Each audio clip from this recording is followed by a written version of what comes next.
au nom du pasteur Mohamed pour faire la transition. Alléluia. Alors le pasteur José m'a chargé ce matin d'apporter le message.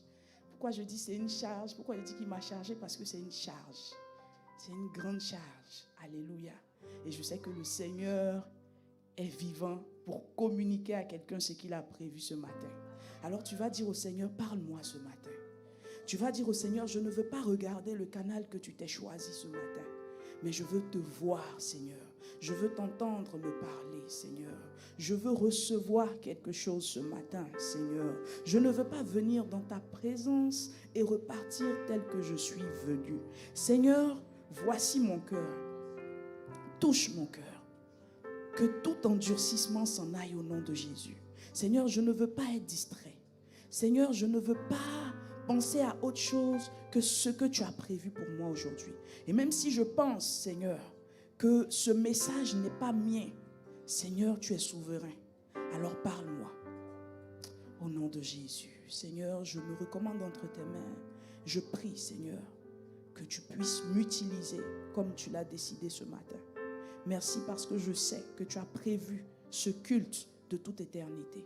Seigneur, avant même que je ne sois né, tu avais décidé que cet instant ait lieu. Tu avais décidé avec les personnes qui sont là. Ça veut dire aussi que tu as prévu apporter, donner quelque chose à quelqu'un ce matin. Que toute chose, que tout esprit soit soumis à ton autorité en ce lieu.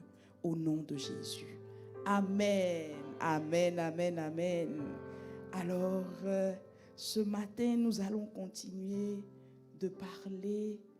Qui sait de quoi on parle en ce moment? De la bonté divine. Alléluia. De la bonté divine. Depuis quelques semaines, nous sommes enseignés sur la bonté divine, mais depuis le début de l'année, nous sommes en train de parler du fruit de l'esprit. Alléluia, le fruit de l'esprit. La Bible nous dit que le fruit de l'esprit, c'est l'amour, la bonté, la patience, la bénignité. En tout cas, la Bible cite tous ces éléments-là. Et la Bible nous dit que cela représente le fruit de l'esprit. Alléluia. Et Amen. Donc ce matin, nous allons parler de la bonté qui est une force extraordinaire. La bonté, une force extraordinaire. En général, avec notre expérience, ayant été blessé, ayant été déçu, on se dit je ne serai plus bon. Qui n'a jamais dit ça ici? Qui n'a jamais pensé à ça? Qui n'a jamais dit à cause de mon cœur bon, on se fout de moi? Qui n'a jamais dit ça ici? Ou bien qui n'a jamais donné le conseil à une personne? À cause de ton cœur qui est bon, on marche toujours sur toi. Souvent même c'est les épouses qui disent ça à leur mari. Très souvent. Alléluia. Tu es trop bon. Tu te fais trop marcher dessus. Tu es trop faible. Mais est-ce que Dieu peut nous demander de pratiquer, de faire quelque chose qui n'est pas bon pour nous, qui n'est pas à notre avantage? Jamais. Donc il faut dire à ton voisin, la bonté est une bonne chose. Depuis le début de l'année, nous voyons le thème « À son image pour dominer ». À son image pour dominer. Quand on parle de son image, donc on te dit à son image et on te dit pour dominer. Donc quand on parle de domination, moi quand on me parle de domination, je vois force, je vois puissance, je vois armée. Amen. Je me dis, quelqu'un qui n'est pas puissant, qui n'est pas armé, ne peut pas dominer. Alléluia. Mais tantôt, comme je l'ai dit, notre Dieu est un Dieu puissant, il est un Dieu redoutable. Mais quand on regarde le verset de base, on ne voit aucune arme, humainement parlant, qui nous emmène à être puissants. Ou bien, on te dit l'amour. En général, l'amour, selon les humains, c'est pour les faibles. On te dit la patience. La patience, ça n'apporte rien, que des frustrations. Et tu es là, tu es patiente et puis tu es frustré. On te dit la douceur. Ah, quelle douceur. Surtout qu'il y a des gens qui ne fonctionnent qu'avec la force. Les mamans. Et tu lui as parlé. Va faire. Une fois. Souvent, il te regarde et puis il rit. 2 fois. 3 fois. C'est quand tu en vois en même temps. Au fait, le temps de patience, la douceur, tout ça, ça se règle en même temps avec ce geste-là. Alléluia. Pourtant, on te dit son image, qui il est. Ton Dieu est doux. Ton Dieu est bon. Ton Dieu est patient. Ton Dieu est fidèle. Ton Dieu est tempérant. Mais nous, franchement, ça ne nous arrange pas. Ça fait qu'on n'est pas capable de dominer comme il faut. Il y a quelques années, le pasteur José nous enseignait ici le paradoxe du loup et de l'agneau. Je ne vais pas rentrer en profondeur, mais dans ce paradoxe-là, c'est que l'agneau vainc toujours le loup. C'est pour ça que Jésus, il est venu en tant qu'agneau. Il n'est pas venu en tant que lion. Il n'est pas venu en tant que loup. Il n'est pas venu en tant que serpent. Il est venu en tant qu'agneau. Parce que être un agneau, c'est une force. Et on voit les agneaux. On voit la douceur de l'agneau. Tu peux avoir peur de tous les animaux. Mais tu t'approches de l'agneau. Tu le trouves même mignon. Souvent, tu vois, le serpent est joli, mais tu ne peux pas t'approcher de lui. Qui trouve le serpent joli? Moi, je trouve le serpent beau. Mais de loin. De loin. Avec les belles couleurs et tout ça. Il est beau, mais de loin, pour moi. Non, merci. Mais quand tu vois l'agneau, oh, qu'est-ce qu'il est doux, qu'est-ce qu'il est cute. Quand tu vois le chien, c'est quand il est petit. Mais quand il grandit, il est beau de loin.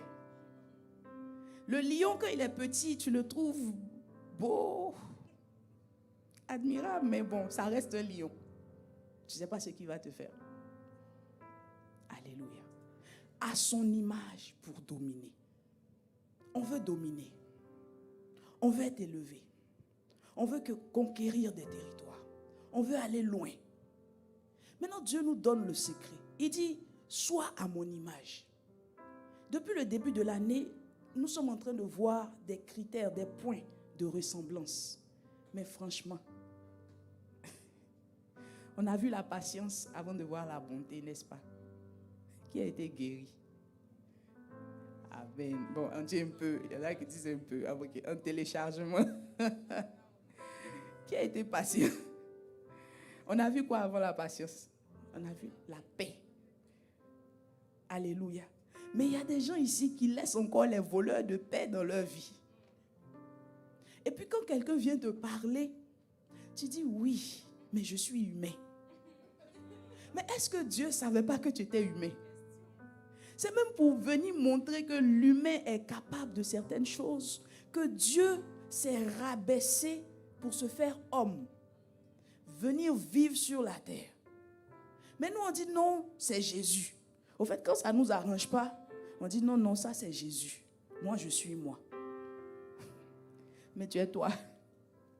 Chaque dimanche, tu bois le sang de Jésus.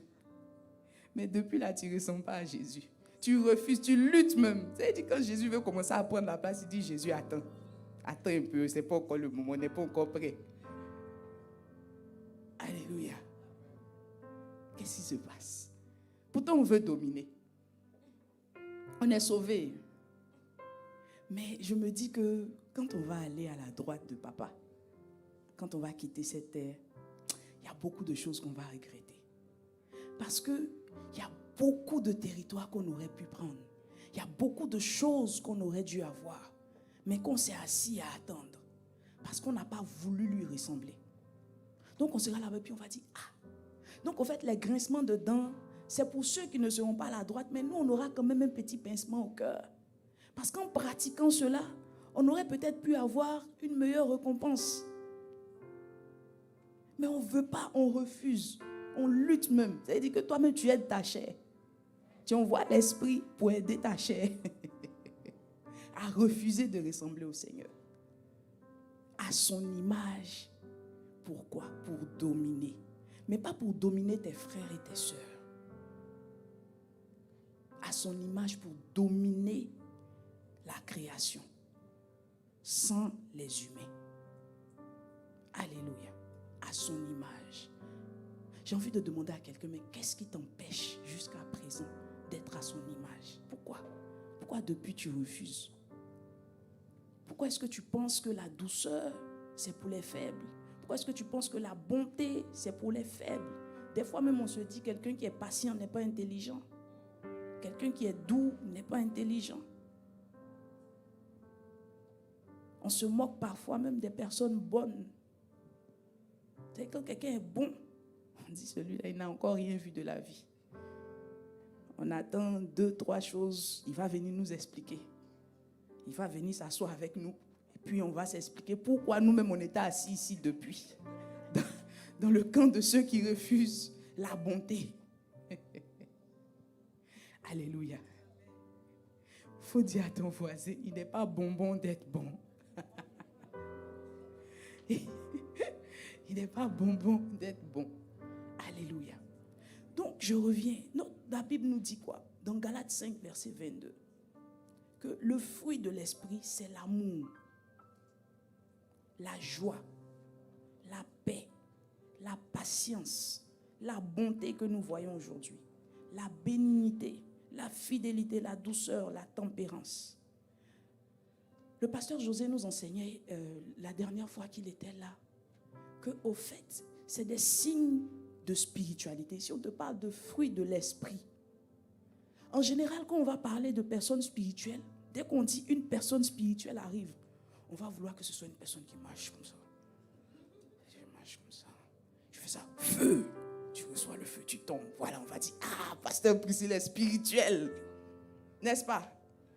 C'est-à-dire, on s'attend à quelqu'un qui va venir dire, ah frère, j'ai une révélation. Dieu m'a parlé, Dieu m'a dit. Ah mon frère, mais dans mes temps de méditation, les choses que je reçois, ah mais c'est puissant.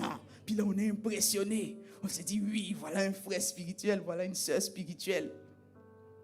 Les Blues m'ont fait une vidéo pour mon anniversaire. Et puis, il y a quelqu'un qui jouait mon rôle. Puis on dit, qu'est-ce que tu as fait le jour de ta fête? Et pasteur Priscille qui revient, je suis restée dans ma chambre à prier toute la journée. J'ai tellement ri ce jour-là. Donc, c'est ça au fait.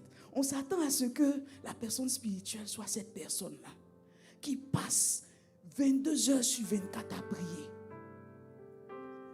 Qui passe 23 heures sur 24 à méditer. Voilà. Donc quand je sors, je suis chargé. Parce que je parle directement avec Dieu. Quand tu viens me parler, fais attention à ce que tu me dis. Tu sais qui je suis, moi? Tu sais qui je suis? Moi, je parle avec Dieu. Dieu me répond. Toi, quand est-ce que Dieu t'a répondu? Quand est-ce que Dieu t'a parlé? Et vous avez des petits sujets de prière. Nous, on fait les 23 heures. C'est à ça qu'on s'attend quand on parle de quelqu'un de spirituel. C'est quelqu'un qui a une grosse Bible. Ou bien, ta Bible est grosse pour porter, même tu as besoin qu'on t'aide. Là, on va dire que tu es spirituel. Tu es parmi les gens petits comme ça. Tu as l'apparence de la piété. Pourtant, pendant que tu es pieux en apparence, le frère, il est en train de dévorer toutes les sœurs des yeux. Mais il est pieux. Le frère. La sœur, elle-même, on n'en parle pas. Les sœurs aussi font ça. Donc, elle dévore. Tu es là, comme ça, puis entends, tu es là, tu vois la sœur. Ribacha, batassa. Puis, entends ce qui se passe à l'intérieur. Oh là là. Cette semaine, je méditais et puis j'ai dit à Dieu, mais vraiment, tu es bon. Parce que Dieu ne révèle pas ce qui se passe à l'intérieur de nous. Si Dieu révélait,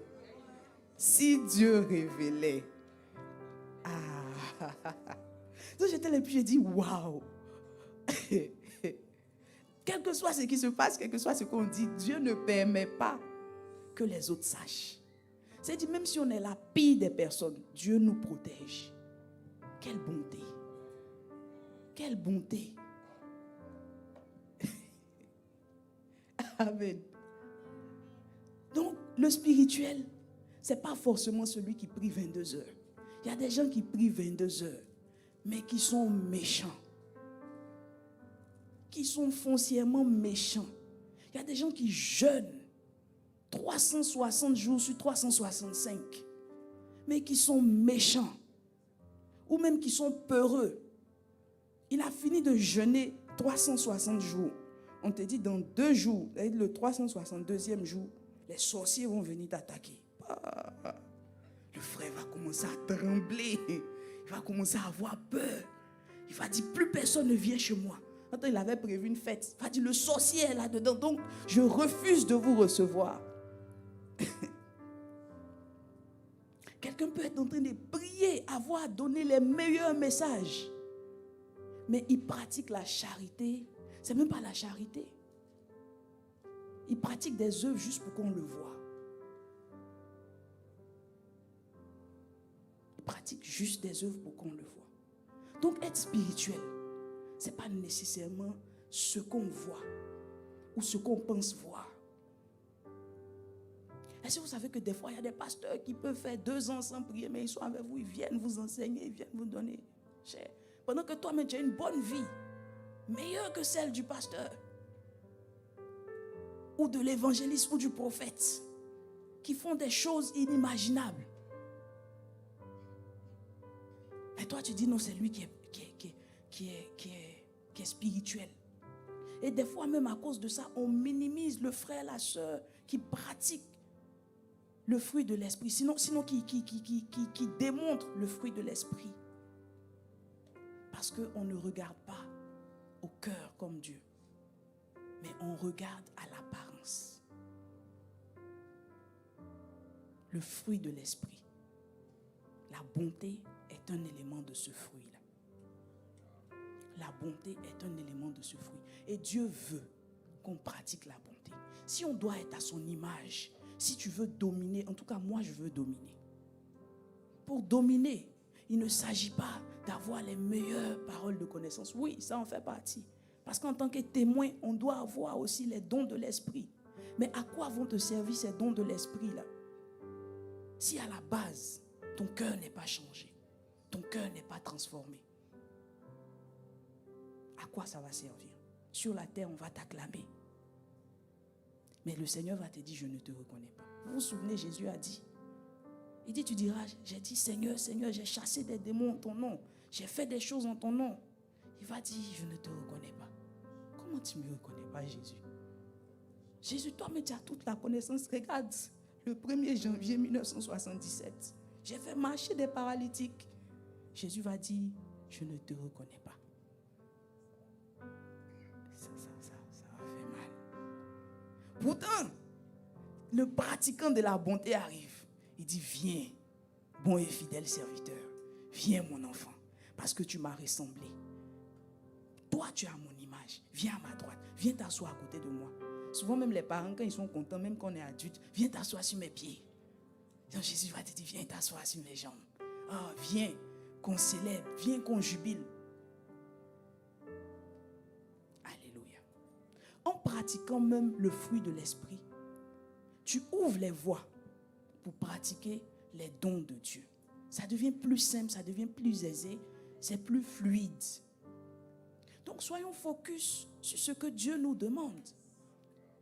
Alléluia. La Bible nous dit en Éphésiens 2, verset 10. J'ai pris la version Louis II et j'ai aussi pris la version Semeur.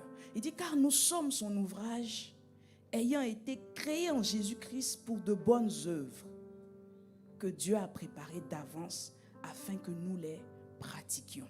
Il dit, nous sommes son ouvrage, ayant été créés pour de bonnes œuvres. Alléluia. Quelles sont tes bonnes œuvres? Est-ce que jusqu'à date, tu pratiques de bonnes œuvres? On va revenir sur la définition de bonnes œuvres. Mais est-ce que si tout de suite là, sans te dire, penses-tu pratiquer de bonnes œuvres? Entends, il dit, Dieu a préparé ces bonnes œuvres-là d'avance. C'est-à-dire que quand tu venais sur la terre, pendant que Dieu était en train de compter tes jours, il a mis la pratique des bonnes œuvres là-dedans. Mais toi, tu dis c'est être faible de faire de bonnes œuvres.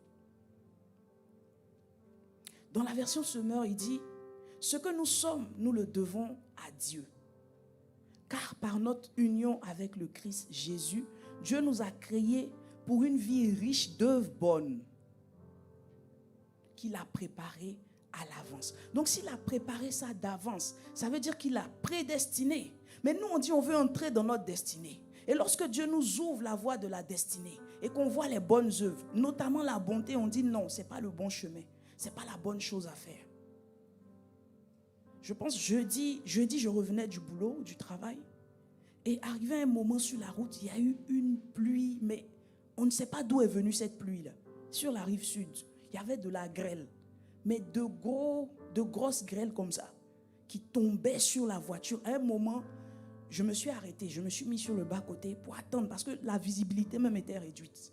Et puis il y avait d'autres véhicules aussi qui se sont arrêtés, donc on était arrêtés, on attendait. Et je regardais autour de moi, il y avait du vent. Et les plantes étaient en train de... Tu sais, les plantes allaient dans le sens du vent, les plantes étaient... Je regardais ça. Et puis après, je me suis dit, waouh. Regardez la force de la nature qui m'a moi-même fait arrêter. Qui est en train de malmener les plantes. Si un homme vient tout de suite qui fait ça, la plante va tomber, la plante va s'abîmer, la plante va quitter. Je vais couper la plante. Mais malgré le vent, malgré tout, le lendemain, je suis repassé. Les plantes étaient là, solides. C'est-à-dire dans leur fragilité, sous le poids de la puissance de la nature. Les plantes là n'ont rien eu pratiquement. Il en est de même pour nous si nous pratiquons la bonté. On sera peut-être malmenés. Le vent va nous emmener de tous côtés. Le vent va nous malmener. La grêle va nous chicoter. Mais on restera fort. J'étais là et puis je réfléchissais. Puis je dis, mais Seigneur, comment ça se fait? Parce que moi, humaine, si j'étais là, j'allais peut-être mourir. Quand j'étais même arrêtée, je disais à Dieu, Seigneur, pardon, pendant que je suis dans la voiture, il ne faut pas que la grêle là va casser mes vitres. Parce que si ça casse les vitres, je ne sais pas comment je vais faire. Peut-être attends quand j'arrive à la maison, si d'autres grêles viennent, ça peut casser. Mais pendant que je suis dans la voiture, si ça se casse, je fais comment? Ou bien, on est sur la route, on ne voit pas, il n'y a pas de visibilité. Imagine ta vitre se casse. Ça a rentré, puis ça t'a chicoté. Imagine les blessures, les bleus que je vais avoir. Et quand il y a ce genre de truc, c'est à mes yeux, je pense. Mais Seigneur, ça a cassé mes yeux. Alléluia. Mais les plantes subissent. Et les plantes ne se plaignent pas. Les plantes ne disent pas à Dieu, Seigneur, mais pourquoi? Seigneur, pourquoi il pleut ici et puis il ne pleut pas ailleurs? Seigneur, pourquoi c'est moi que tu viens malmener aujourd'hui? Tu me dis d'être bon, mais regarde comment on me marche dessus. Regarde comment on ne me respecte pas parce que je suis bon. Au fait, quand on parle de notre destinée, en général, on voit les belles voitures. On voit les belles maisons. On voit une belle épouse, un beau mari, de beaux enfants. Et puis c'est là qu'on va dire Amen. Donc tout de suite là, si je dis Dieu t'envoie dans ta destinée, je vois des mariages, je vois des voitures, je vois des comptes en banque comblés, tu vas entendre Amen. Maintenant si je te dis Dieu t'envoie dans ta destinée, encore plus loin, je vois la bonté et tout ce qui vient avec. On va entendre Amen, mais dans le cœur, on va dire non, non, je refuse. Parce que si tu ne dis pas Amen, ton frère, ta soeur à côté vont dire, mais qu'est-ce qui se passe? C'est pas spirituel. Alléluia. Dans ta destinée, il y a la bonté. Dans ta destinée, il y a les bonnes œuvres que tu dois pratiquer. Déjà, Dieu a fait de bonnes œuvres. Maintenant, il veut que tu continues ces bonnes œuvres-là. C'est ce que Dieu demande. C'est ce que Dieu veut. C'est ça qui attire plus rapidement le regard de Dieu sur toi. Mon frère, ta belle voiture, ta Jaguar ruisselante, toute neuve, ne va pas attirer le regard de Dieu. Ça n'impressionne pas Dieu. Ce qui impressionne Dieu, ce sont tes bonnes œuvres. Ce qui impressionne Dieu, c'est ce que tu fais. Alléluia. Ce n'est pas ta belle maison. Vous avez vu, ils ont voulu faire Babel. Dieu a cassé ça. Ça n'impressionne pas Dieu. Parce qu'au royaume de Dieu, là-bas, ce que tu as sur la terre ici n'est rien par rapport à ce qu'il y a là-bas. La Bible te parle, en fait, les technologies exceptionnelles même sont au ciel. Quand vous regardez la description du trône de Dieu, on te dit non, il y a un trône. Du trône sort un arc-en-ciel Après, quand il lit, on dit du trône, sort de l'eau, des fleuves. Après, on te dit sur le trône. Après, on te dit dans le trône. Ça, c'est une technologie extraordinaire. Tu veux la technologie, mais cherche Dieu. Même nos tablettes. C'est pas nouveau. Dieu a fait quoi? Il a écrit sur quoi? Sur des tablettes. Pour donner à Moïse. Donc, qu'est-ce qu'il y a? Qu'est-ce qui peut t'impressionner? Ce que Dieu attend de toi, c'est que tu commences à pratiquer des bonnes œuvres. Je veux m'adresser aux adolescents, aux adolescentes pour commencer. Parce qu'à l'école, il y a des personnes méchantes. Comment on appelle ça? On dit, ils font quoi là? Du bashing, c'est ça? C'est ça, non? De l'intimidation. Donc quand on commence à t'intimider, toi aussi tu veux devenir la personne qui intimide. Ta force se trouve dans ta bonté. Ça ne veut pas dire qu'il faut te laisser marcher dessus, être faible. Non. Mais ça ne veut pas dire aussi qu'il faut faire la même chose. Mais, marche droit dans tes bottes. Sans répondre. Sans vouloir aussi. Parce que quand ça commence, quand le premier groupe commence, toi aussi tu vas aller créer ton groupe. Pour aussi faire de l'intimidation ou bien pour répondre. Non. Regarde à Dieu. Fais de bonnes œuvres. Les bonnes œuvres sont plus puissantes que les mauvaises œuvres. Les mauvaises œuvres font beaucoup de bruit. On les entend en premier. Mais les bonnes œuvres, elles s'installent. Non seulement elles sont plus fortes, mais elles vont laisser une trace indélébile. Amen.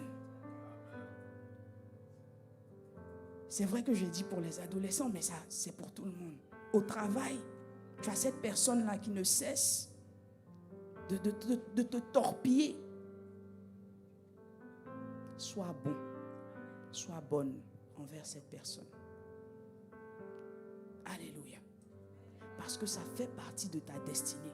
Des fois on dit, mais quelle est ma destinée? Comment faire pour entrer dans ma destinée? Un des points, commence à faire de bonnes œuvres. C'est Dieu qui les a mis devant toi. Accepte de rentrer là-dedans. Accepte de commencer à les appliquer. Ne chante plus simplement, j'entre dans ma destinée. Juste pour chanter. Puis en général, quand tu chantes là, c'est parce qu'il y a un moment depuis tu es en train de chercher un emploi. Tu ne trouves pas l'emploi.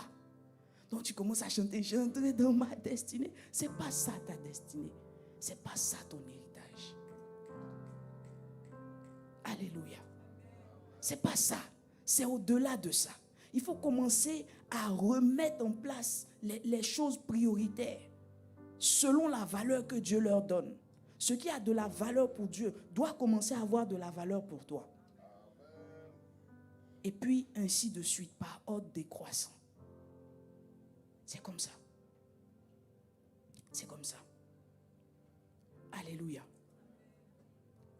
Est-ce que quelqu'un est béni ce matin? La semaine dernière, le pasteur Huguette nous disait que la bonté, c'est le bras actif de l'amour. C'est le bras actif de l'amour. Donc, on te dit pratique la bonté, mais au fait, si tu ne sais pas comment pratiquer la bonté, au fait, tu es en train de manifester l'amour. Alléluia. Et on connaît les points de l'amour. L'amour est patient. Au fait, tout est un mélange. C'est pour ça que le pasteur Mohamed, il expliquait qu'au fait, le fruit, là, c'est l'amour. Tu vois, maintenant, dans l'amour, on a les différentes tranches, les différents quartiers. Vous avez vu l'image que le pasteur Huguette nous a donnée la semaine dernière, l'image de l'orange. Maintenant, donc, c'est l'orange. Maintenant, dans l'orange, tu as la pulpe, tu as la peau, tu as les pépins. Tout ça, ça sert. Parce que c'est le pépin qui va pérenniser le fruit. La pulpe, c'est ça qu'on aime. On fait le jus, on fait des gâteaux. La peau, le zeste, on l'utilise pour les assaisonnements. Il y a des endroits où, mettons, les agrumes sont utilisés comme on les brûle pour parfumer la maison, des fois pour chasser. Tout est utile dans le fruit. Tout est utile dans le fruit. Donc, c'est le bras actif de l'amour, la bonté. Qu'est-ce que tu attends pour pratiquer, pour montrer que tu aimes? Qu'est-ce que tu attends? J'ai aussi retenu de ce que le pasteur Huguette nous enseignait la dernière fois, le dimanche dernier, que la bonté, ce n'est pas seulement ou simplement faire du bien. C'est ce que j'ai retenu. Mais au fait, c'est faire du bien sans tenir compte des personnes à qui on le fait. Amen. Parce que je peux venir faire du bien à Priscille ici. Je la connais, c'est parce qu'on a le même nom. À chaque fois que je la vois, je suis contente parce que c'est mon homo. Donc, à elle, je peux faire plaisir. Ça là, c'est pas de bonnes œuvres que je fais. Faire de bonnes œuvres, c'est pas faire pour que les autres me félicitent. Ah mais vraiment, pasteur Priscille, elle est bien. J'avais faim, elle m'a donné à manger. Genre, je sais que la personne que je vais cibler là, la personne va aller bien dire mon nom. La femme puissante arrive. Et puis moi, je suis assise. Genre, je ne parle pas. Mais au fait, j'ai déjà mon plan. Je sais que la personne que j'ai ciblée va parler pour moi. Des fois, on fait semblant et puis on veut se mentir à soi-même.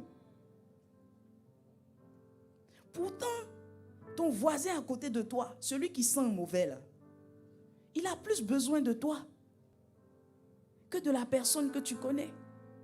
Est-ce que donner à manger à ton enfant, c'est faire du bien? C'est faire ton devoir. C'est la norme.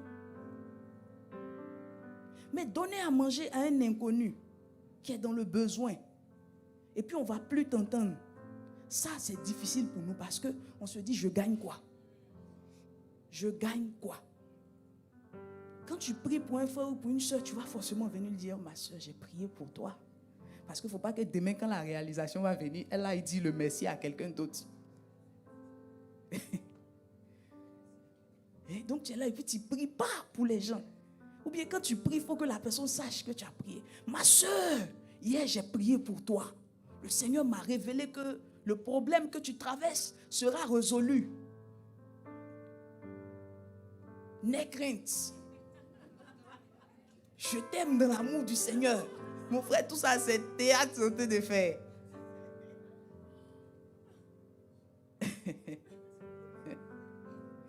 Alléluia.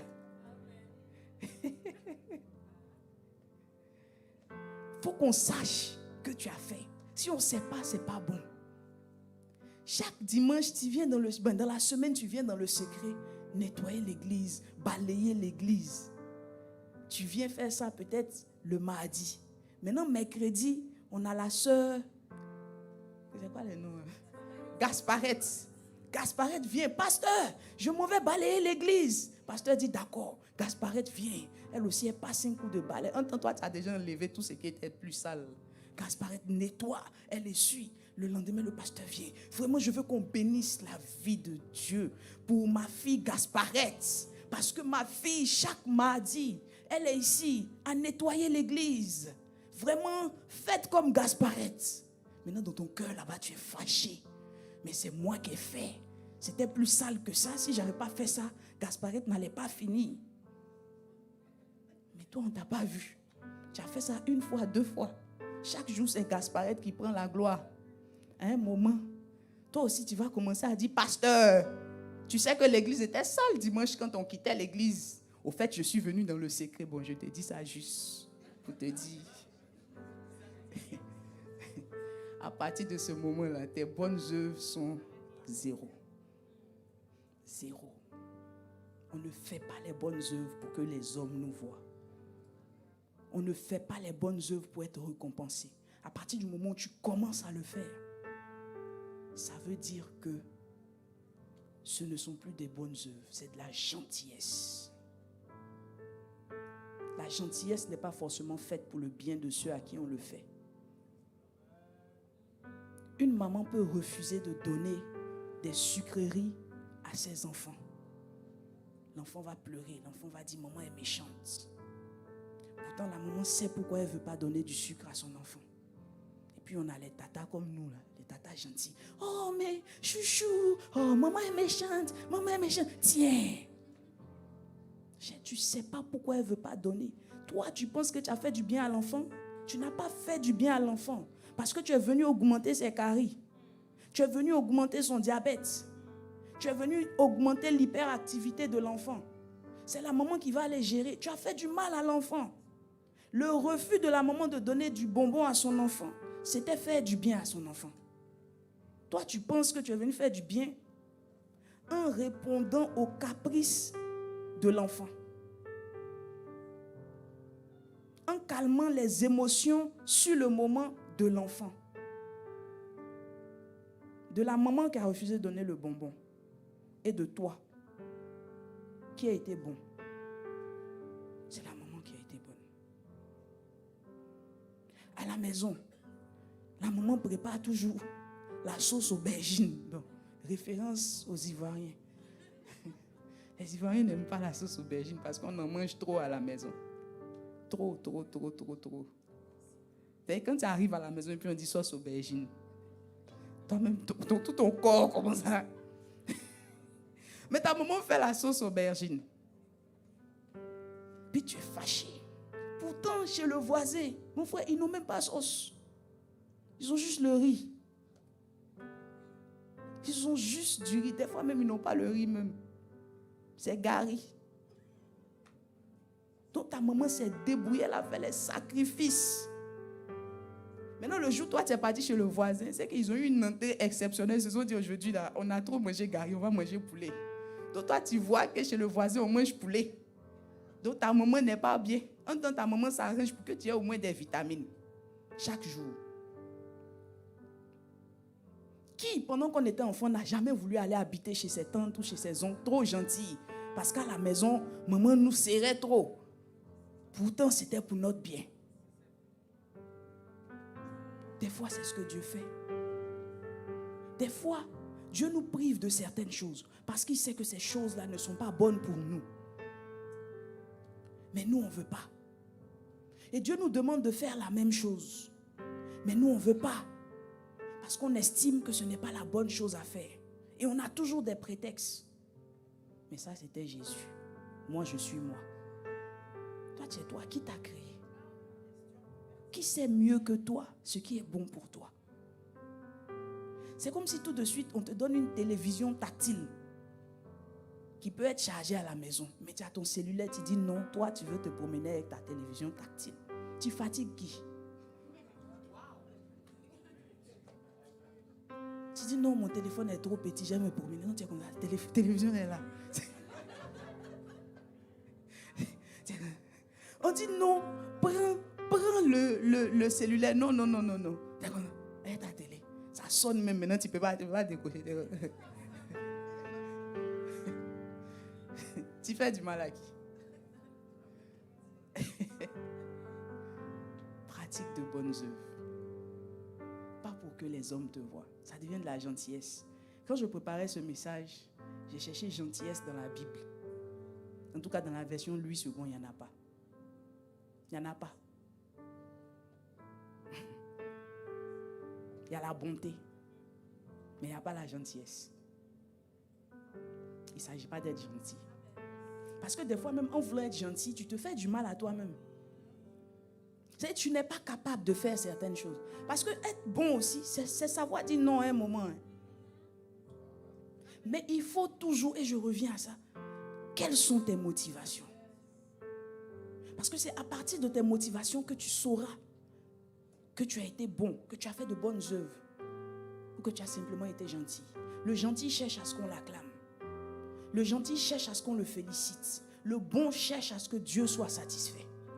Le bon cherche à toucher le cœur de Dieu. Le bon ne fait pas les choses parce qu'il faut le faire. Mais le bon fait les choses parce que c'est ce que Dieu attend. Alléluia. Est-ce que tu es prêt à pratiquer la bonté? Est-ce que tu es prêt désormais à interroger tes motivations, à chercher avant de faire? Même si on te presse pour faire les choses.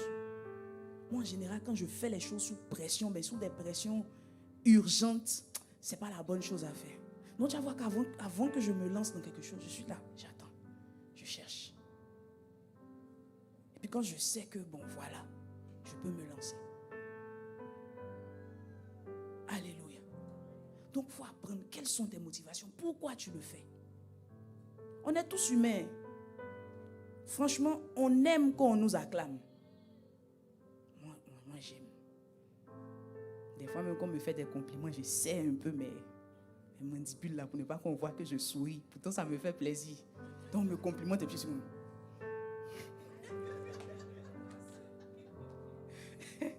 On aime ça. Mais aimons Dieu d'abord. Cherchons d'abord le plaisir de Dieu avant notre plaisir. Il y a la joie dedans. Ça rend joyeux. Alléluia. Ça donne la paix. Ouais, quand je vous dis c'est un fruit, c'est le fruit. Quand il fait le jus du fruit, il y a tout, il y a les vitamines dedans. Vitamine C, vitamine A, vitamine E. Quand tu presses, tu bois tout. Il y a tout. Amen. Tu ne peux pas dire non. Moi, dans le jus là, le jus d'orange que tu m'as donné, il faut enlever la vitamine A dedans. Bon, tout de suite là, si tu viens, il y a du vitamine C, c'est ce que je sais qui est sûr dedans. Je viens te donner du jus de fruits. Et puis tu me dis, donne-moi ton jus de fruits sans la vitamine C. Tu as dit quoi de moi? Tu as dit, bon, je vais te donner de l'eau. Ça, c'est quand tu veux être sage pour ne pas me traiter. Tu as dit, bon, je vais te donner de l'eau. J'ai dit, non, je veux ton jus, mais sans la vitamine C. Tu as dit, bon, j'ai un colorant jaune là-bas. Je vais mettre ça dans l'eau pour te donner. J'ai dit, non, je veux ton jus sans la vitamine C. Quelqu'un qui est patient va essayer de me faire comprendre que ce n'est pas possible.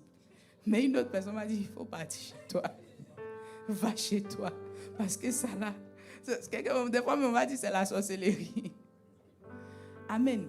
Parce que tu ne peux pas dissocier l'un de l'autre. Soyons de bonnes personnes. Entrons dans notre destinée en pratiquant la bonté.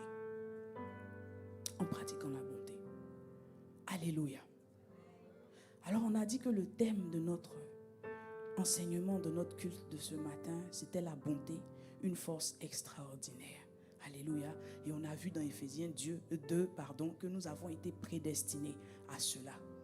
Mais quand Dieu aussi, une des façons dont Dieu se présente, se qualifie, c'est qu'il est riche en bonté. Alléluia. Dans Psaume 103, verset 8, la Bible nous dit, l'Éternel est miséricordieux et compatissant, lent à la colère et riche en bonté. C'est une fierté de parler de sa richesse. Je ne sais pas quelqu'un qui va parler d'une des richesses qu'il a sans fierté. Quand on est riche en quelque chose qui ne nous rend pas fiers, on n'en parle pas. On ne va jamais dire je suis riche en orgueil, moi. Bon, il y en a qui font ça. Hein. Ça, c'est des personnes vraiment insensées. Non, je suis riche en saleté. Elles ont fait ça. Pourtant, quand tu vas chez la personne, il y a beaucoup de saleté, mais la personne ne va jamais te dire je suis riche en saleté. Je suis riche en grossièreté. Je suis riche en méchanceté. Je suis riche en sorcellerie. Mais quand quelqu'un vient dire je suis riche en quelque chose, c'est pour exprimer une fierté. Donc Dieu est fier de la bonté qu'il a. Il est fier de manifester cette bonté-là. C'est une joie pour lui qu'on parle de sa richesse en bonté. Pourtant, la Bible nous dit qu'il y a des pierres précieuses dans les rues. Vous savez, les rues du royaume des cieux sont pavées de pierres précieuses. Les murs sont des murs de richesse extraordinaire. Au ciel là-bas, il y a de l'or, il y a du diamant, il y a des sardoines, il y a toutes les pierres même qu'on ne connaît pas sont là-bas. De l'onyx. Il y a tout. Mais il ne dit pas je suis riche en onyx. Il ne dit pas je suis riche en or. Il ne dit même pas je suis riche en ange. Il dit je suis riche en bonté. Je suis riche en bonté. Il en a tellement. Ça déborde. Et notre Dieu, c'est un Dieu qui ne s'appauvrit jamais, qui ne va jamais s'appauvrir. Donc quand il te dit il est riche en bonté, ça veut dire qu'il y en a tellement que ça ne pourra jamais finir. Il en a aujourd'hui. En fait, il est éternel. Donc même sa richesse est éternelle. Ça ne va jamais finir. Mais toi, ta bonté un peu, ça s'épuise. Parce que les hommes sont venus mal te prendre parce que tu as été bonne. Mais regardez ce que la Bible va nous dire. Dans Proverbe 20, verset 28. La Bible nous dit, la bonté et la fidélité gardent le roi. et il soutient son trône par la bonté. Normalement, si moi je dois chercher des gardes, je vais aller chercher qui? Quand tu t'en vas dans les royaumes, mettons même parlons de notre reine ou de notre roi, pardon le roi, quand tu parles du roi du Canada, il a son royaume. Quand tu arrives à son royaume, tu casses tout. Les gardes, on les connaît, les hommes habillés en rouge noir, c'est eux qu'on voit d'abord. Mais avant ça, même avant d'entrer dans le pays même, là, il y a tout un système de protection et de garde. Pourtant, ici, on te dit c'est la bonté, la fidélité qui garde le roi. La Bible te dit que, est-ce que tu sais que tu es un roi? D'abord, parce qu'il faut que tu saches que tu es un roi d'abord. Est-ce que tu sais? On dit on est un royaume de sacrificateurs. Aussi, on te dit que Dieu est le roi des rois. Donc, tout endroit où il y a royauté, Dieu est le roi au-dessus. Maintenant, toi, tu es fils ou fille de ce roi-là. Ça veut dire que tu es prince. Tu fais donc partie de la royauté. Maintenant, pour te garder, qu'est-ce qu'il faut? Il te faut la bonté et la fidélité. C'est ça qui va te garder.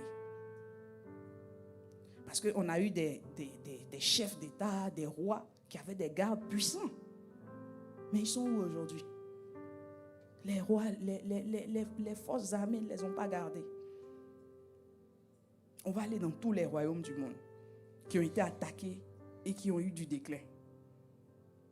Leurs gardes, ils avaient des gardes. Ils avaient des armées. Mais ils sont où aujourd'hui? On te parle de l'Égypte antique, qui était une puissance extraordinaire, mondiale. On te parle de la Rome antique. On te parle de tous ces royaumes-là. Ils avaient pourtant des gardes. Ils avaient pourtant des forces armées. Mais où est-ce que c'est aujourd'hui? Mon frère, si tu veux perdurer, si tu veux être protégé, il faut pratiquer la bonté et la fidélité. Parce que si on te dit que c'est ce qui garde toi qui es le roi, pourtant le roi est toujours la personne la plus visée du royaume. Ça veut dire que la bonté et la fidélité sont des forces extraordinaires. On n'en a pas conscience. Parce que dans notre entendement et dans notre équation, la bonté, c'est rien. Mais Dieu nous enseigne que la bonté est une arme à utiliser. Dieu nous enseigne que la bonté est une arme. Il dit, il soutient son trône par la bonté. Tu soutiens ton trône par la bonté. Est-ce que tu imagines un peu? On ne te dit pas, il soutient son trône par la puissance. Il soutient son trône par le pouvoir. Il soutient son trône par les anges. Il soutient son trône par le feu. On dit, il soutient son trône par la bonté. Tu veux fortifier ton trône? Sois bon. Tu es roi quelque part. Tu es reine quelque part. Tu veux continuer à être reine. Tu veux continuer à être roi. Pratique la bonté. Pratique la bonté. Amen. On va se tenir debout pour prier. Tu vas dire merci à Dieu de t'avoir parlé aujourd'hui.